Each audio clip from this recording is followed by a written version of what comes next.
On this week's episode of Inside Outside Innovation, we sit down with Todd Embley, Senior Startup Advocate for Agora. Todd and I talk about the new technologies and trends from no-code tools to embedded audio and video platforms that affect how we see, hear, and interact with each other. We also explore how companies are tapping into startups and startup ecosystems to enable founders to build and impact the world more effectively. Let's get started. Inside Outside Innovation is the podcast to help new innovators navigate what's next. I'm your host, Brian Ardinger, founder of InsideOutside.io. Each week, we'll give you a front row seat into what it takes to learn, grow, and thrive in today's world of accelerating change and uncertainty.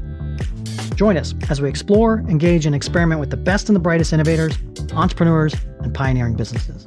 It's time to get started. Welcome to another episode of Inside Outside Innovation. I'm your host, Brian Ardinger, and as always, we have another amazing guest. Today, we have Todd Embley. He is a senior startup advocate for Agora and formerly with China Accelerators. So welcome to the show, Todd. Thank you, Brian. It's good to be here. I'm excited to have you because we've met a while back early in my startup days when I was running nMotion and you were in China, and we met at some Global Accelerator Network conference. I think it was in San Diego, perhaps. Correct. So you spent a lot of time in Asia, as I did, and recently moved back to the States working for an interesting company called Agora. And we had a chance to run into each other again in Lincoln. Yeah, thanks very much. I actually did come back from China, moved to the US, but now I'm back in Canada. I'm Canadian excellent. And I'm living out in Western Canada. I wanted to start the conversation with the most recent company that you're with is a company called Agora. It's an interesting company for a couple different reasons. And it's a real-time engagement platform that a lot of popular companies are using to build on top of, like Run the World, which is something we've used for our IO conferences and some of our IO live events. I think you guys provide like the SDKs and the building blocks to enable these types of startups to build off of. So I'd love to get your take, not on just on Agora, but you've got an interesting role there as a startup advocate. So what is a startup advocate? It's a great role for those of us who aren't necessarily adept at selling. And we fall under marketing. And the role is really, if I were to compartmentalize everything that we're about in our ethos and thesis, is go out into startup land and be as helpful as possible. Try to integrate, we sponsor, I run workshops, I meet with lots and lots of entrepreneurs all the time. And we're just out there trying to be as helpful as possible. And the great thing that the company and the founders and senior leadership have all gotten behind is just be out and be as helpful as possible and wear the t-shirt while you're doing it. That's almost the be all and end of it. And for those that are really interested in what Agora is and what Agora does, then we can get into that. But essentially, we're not trying to put it in front of everybody and not trying to blast everybody with Agora specifically. The team is comprised of people who have been entrepreneurs, been in startups, been in VC, run accelerators, and who have just a lot of empathy for startups. And that's kind of where it begins and ends. We've seen a couple different companies use this approach of startup advocate type of program to help build their business. Walk me through, like, what are the benefits and the reasons why a corporation would want to put together some type of program around this? I think AWS and what they've been doing for as long as they've been doing it are kind of the benchmark. And they were, I would say, the pioneers, at least the most famous pioneers of running programs like this. Our senior leadership had an opportunity in China to talk to the heads of AWS Activate in China. And they divulged some interesting statistics, which I think were the precipice of Agora wanting to build their own startup team as well. And that was that after 15 years of them having a program, they will now attribute up to 65% of AWS revenues today to the activities, over the last 15 years of the startup program. Wow. And what we're trying to do is invest in our future huge customers, knowing that the world's next billionaire companies, trillion-dollar companies, the unicorns of the future are still just startups today. And if we want to align ourselves correctly with what it takes to build a startup and how hard it is, let's maybe try to get out of their way at the early stages while they're trying to cross the early chasms of, and the difficulties of what it takes. So from a revenue perspective or from a cost perspective, let's give our stuff for free,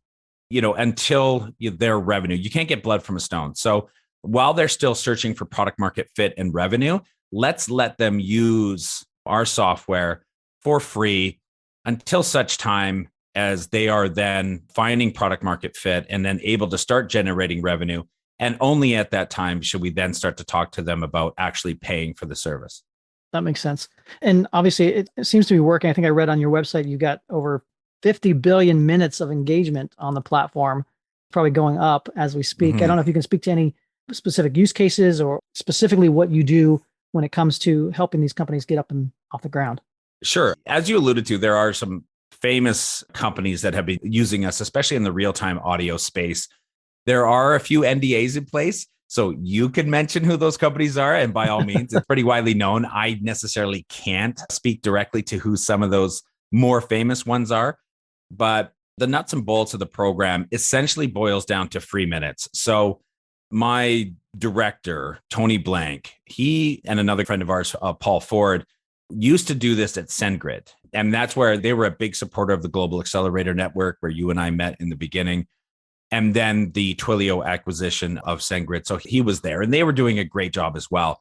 And leading on some of the data from their experience there, or Tony's experience there, and then understanding our business and the data that we had over the years that Agora has been thriving, we positioned the amount of minutes at 1 million. We figured 1 million minutes of Agora should be enough for most companies to achieve product market fit and revenue. If you haven't achieved product market fit and revenue after using 1 million minutes of Agora, you may have some underlying other issues that are getting in the way of that.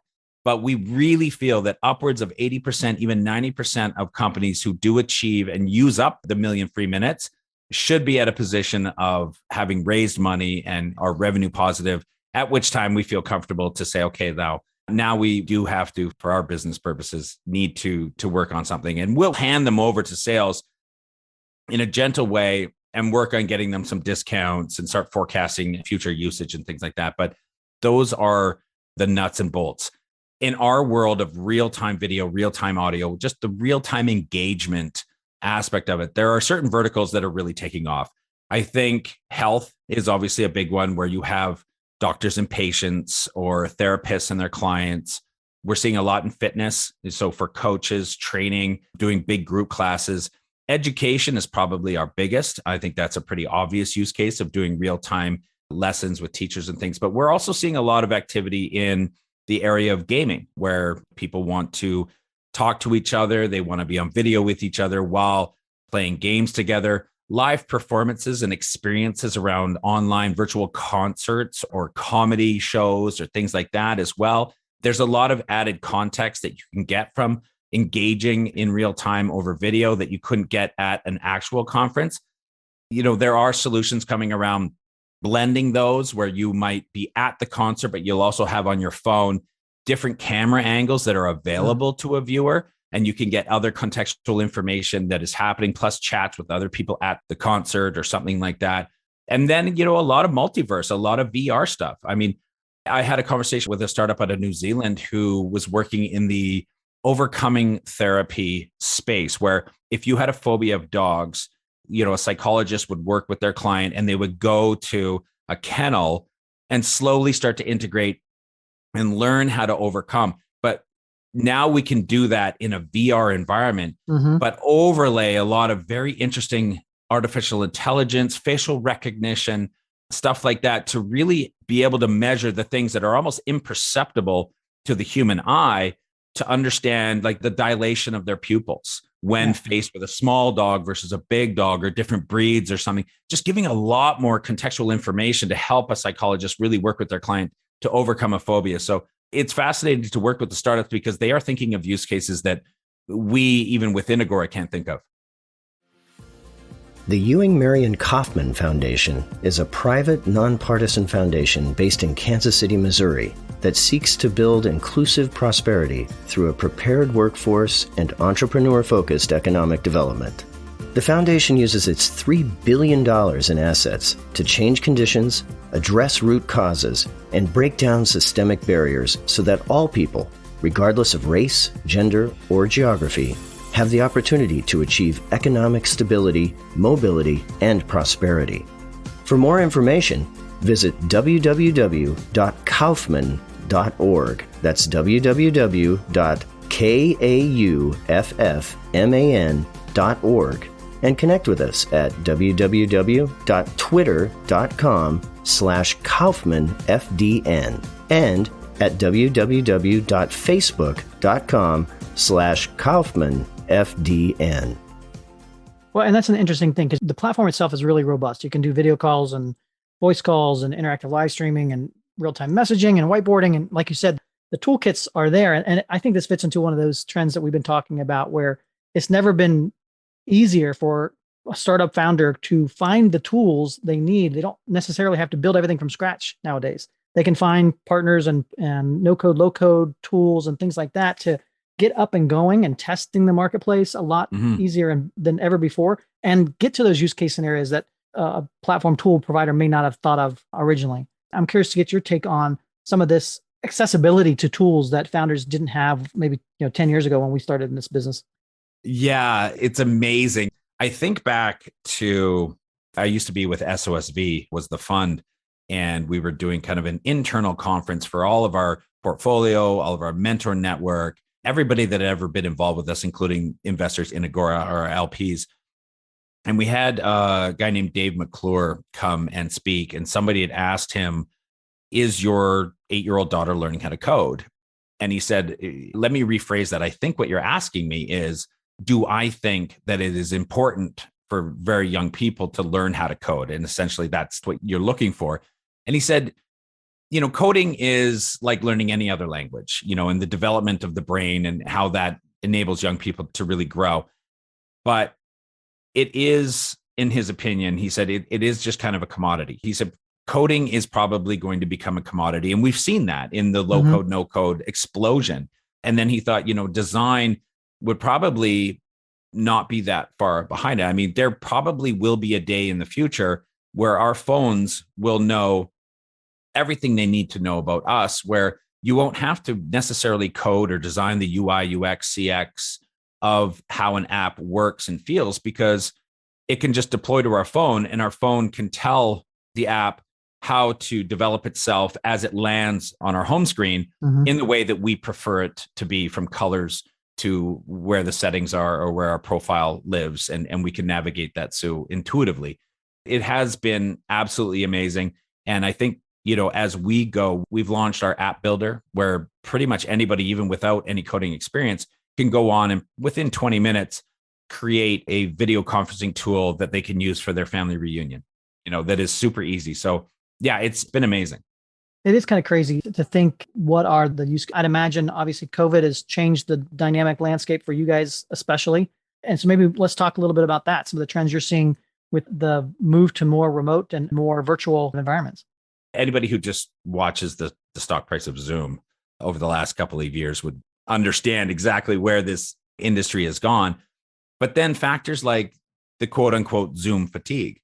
And now we're seeing people that want to have more control over the layout and the design and the backgrounds and the information and the chats and emojis and music and all these other things that you can build into it. Because, now, for instance, all our conferences went virtual, right? So we were now having to figure out, how did you run a web summit or, like an East meets West that Blue Startups does in Hawaii or something?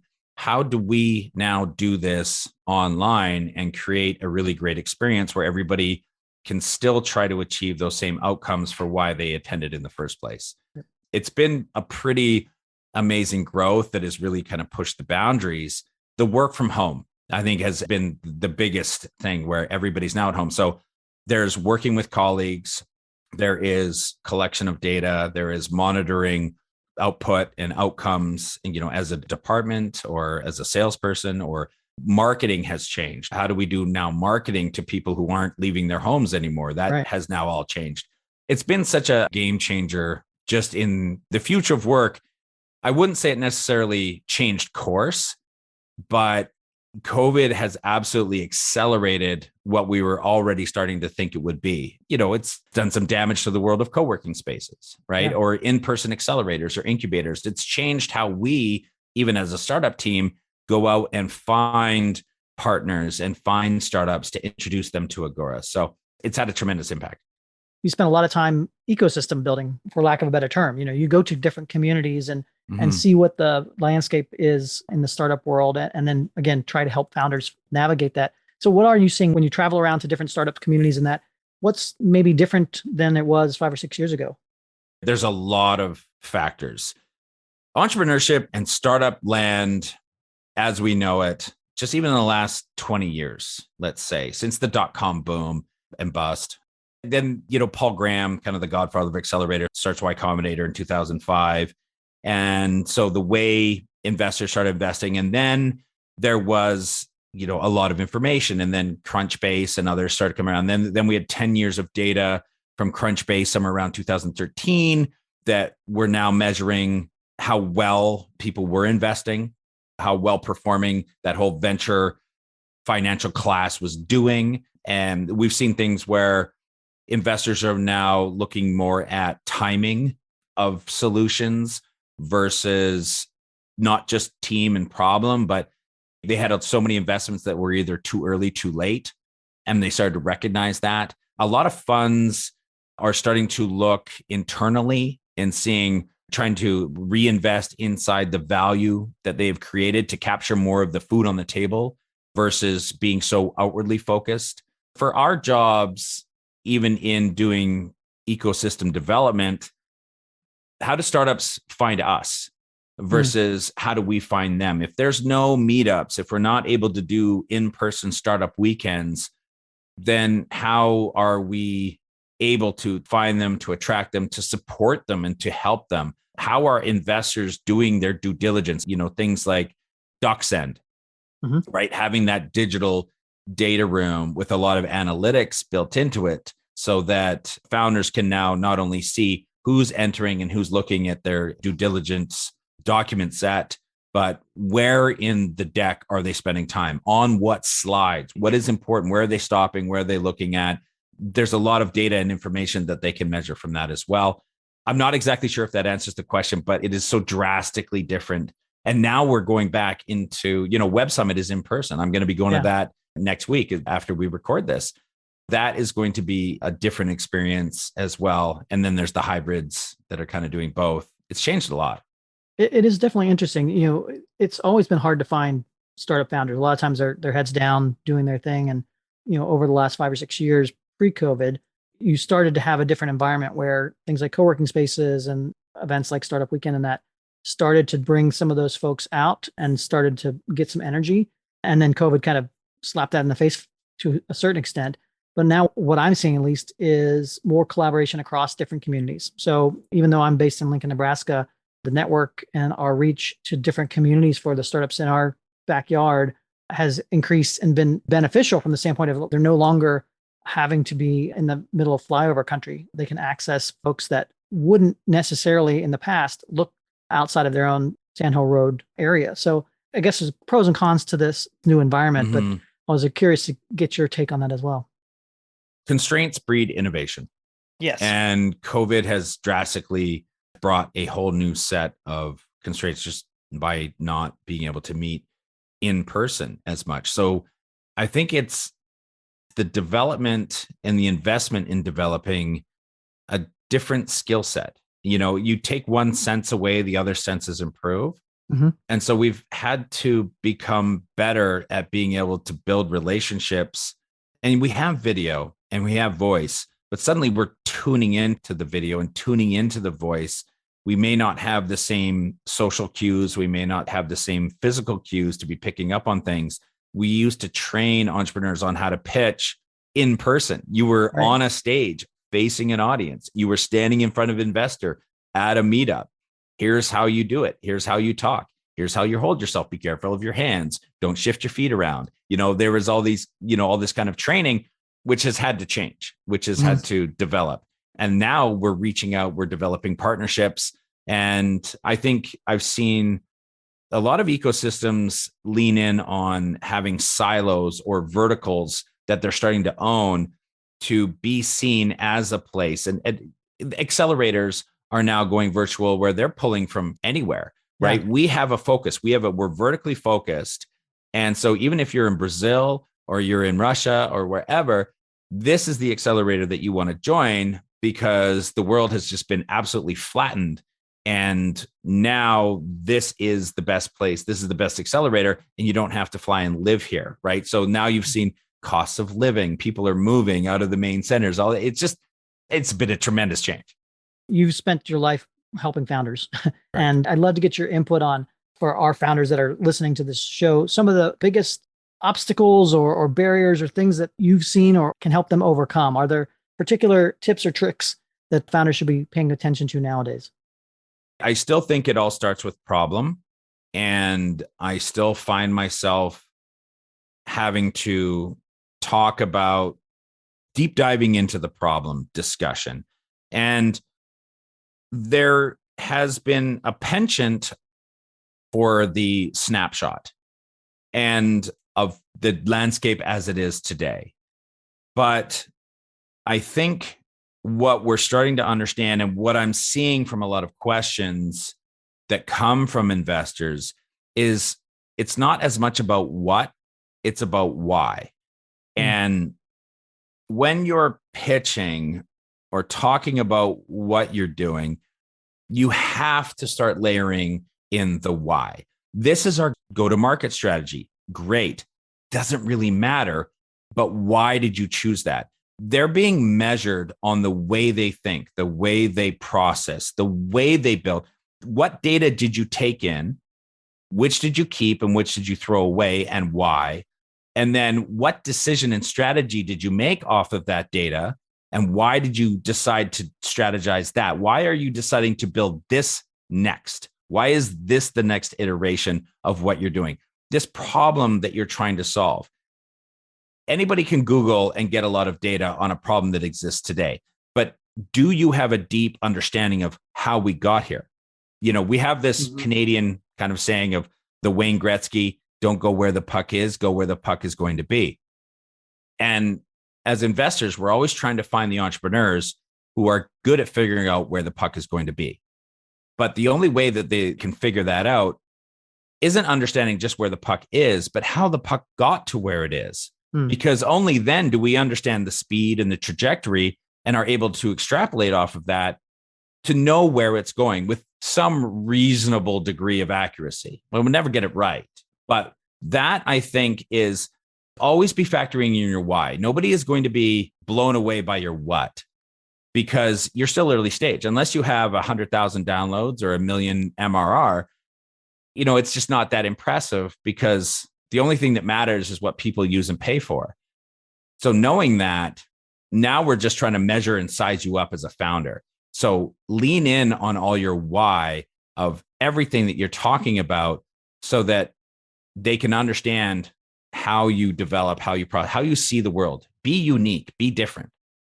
Solid advice. Well, Todd, I want to thank you for coming on Inside Outside Innovation and sharing your insights and your experiences from the many years being in the trenches there. I want to encourage people to check out Agora, and that if people want to find out more about yourself or about the startup program at Agora, what's the best way to do that? Yeah, I mean, if they want to connect with me, LinkedIn is great. Just Todd Embley. I will generally show up. That's a great way to do it. And I'd love to connect and I love to meet with everybody. And then agora.io/startups is where the entrance to the startup program lives. But agora.io is where most of the information about Agora lives. And we're happy to talk to anybody, especially partners, anybody doing events, anything out there. We'd love to be a part of it. We'd love to sponsor and try to add value. Well, Todd, thanks again for coming on the show. It's great to see you again and look forward to continuing the conversation in the years to come. Thanks, Brian. It's been great. That's it for another episode of Inside Outside Innovation. If you want to learn more about our team, our content, our services, check out insideoutside.io or follow us on Twitter at the IO Podcast or at Ardinger. Until next time, go out and innovate.